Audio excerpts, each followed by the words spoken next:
Nakapaka-surreal ng gabing ito because June and I can't believe that it's been 10 years.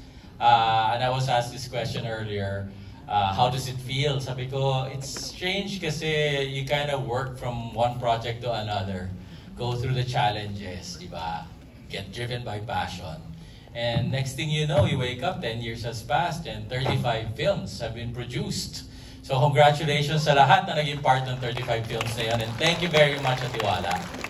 And thank you sa tiwala rin ninyo na mga sumuporta doon sa mga films na yun because it wasn't something that we thought could happen.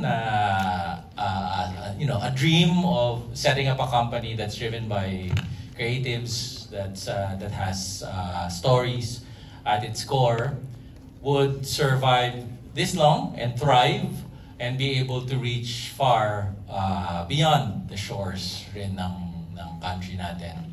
So thank you for that. And to everybody who have been part of this journey, we hope that for the next decade magkakasama pa tayo and we hope na madagdagan tayo. So here's to another 10 years for Idea First. Thank you.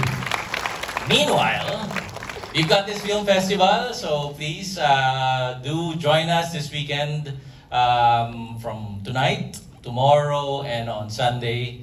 The movie we're about to see, Your Mother's Son, is the opening film, but thank you to Gateway. We are also running this movie tomorrow and on Sunday as well. So maraming salamat, Gateway. And before we move on, I just want to also thank all of our sponsors. Babasahin namin yun later, our sponsors and donors, because we were able to not just mount this festival because of them, but we were able to bring in some scholars who will be part of the festival, be able to attend the Q&As, be able to attend the writing masterclass of June Robles Lana, and the roundtables that come after. So thank you to all our sponsors and all our donors. Babasahin namin yan later dahil mahaba yun.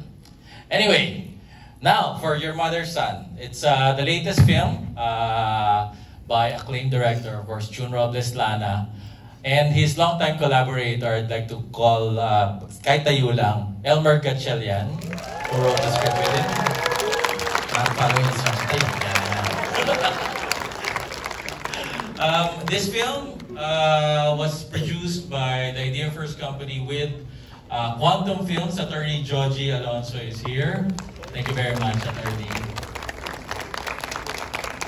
And Cynical Productions, represented by Gilmer Roque, who's also here. We had our world premiere in September at the Toronto International Film Festival. It's been a long time since we were able to go to Toronto. In fact, it was our first film walkout na huling nagpunta sa... Come down. Come on down. First, Miss Sue Prado.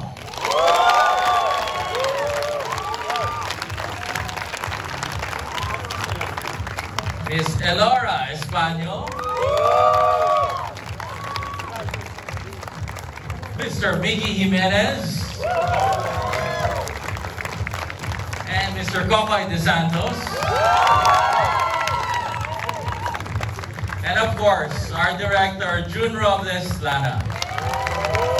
And our co-writer, Elmer Gatchalian.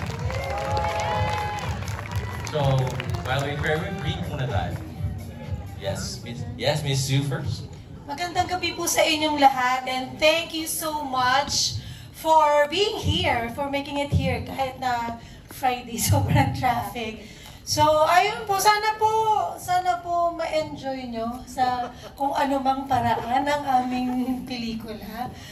Again, maraming salamat po.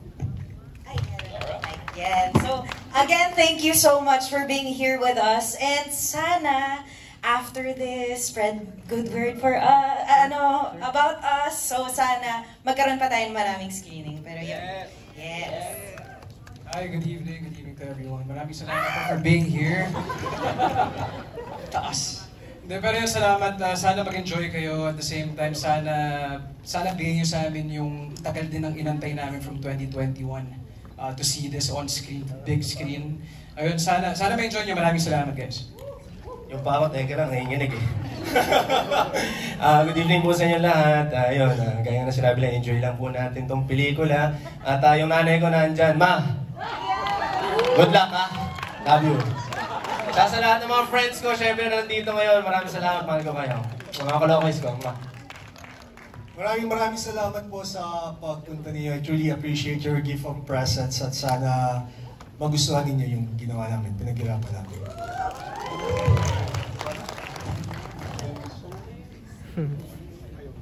Okay. Thank you daw from Elmer. Okay, we'll get it started and everybody can go back to their seats and we'll start the movie. The time that we were colonized, up to the time that we voted strong men into position. You know, it's a very complicated relationship. We vote them into power. We know that they abuse us, and yet we are in awe of these abusers. And so, I think na-crystallize lang siya during the pandemic because we had nothing else to do. And doon namin nasulat yun. Katatapos lang namin gawin ng About Us, which was in October 2021. And then a month after, ginawa namin tong Your Mother's Son. It was really just a reaction sa mga nangyayari because at that time, I think we all here feel we were helpless, anong nangyayari sa atin. And also we were reflecting on the idea na bakit tayo papaabuso? Bakit tayo pupapayag? So yung condition na yun, and kumbaga na-crystallize siya with this drama na 4 na tao lang, and somehow gusto namin parang i-reflect or i-challenge or i-question yung tanong na yun. I-challenge yung tanong na yun na bakit tayo nagpapaabuso. Alright, are there any questions from the audience? Nasa Mahirap lang masagutin, no? Yung mas malaki nga burat ni Kokoy. So, I mean, well, yun nga, like with the media call that we had, no? Parang, yun na yung naging jokes around, yun na yung naging fuss around. Joke ba yun? Charis. Seriously po,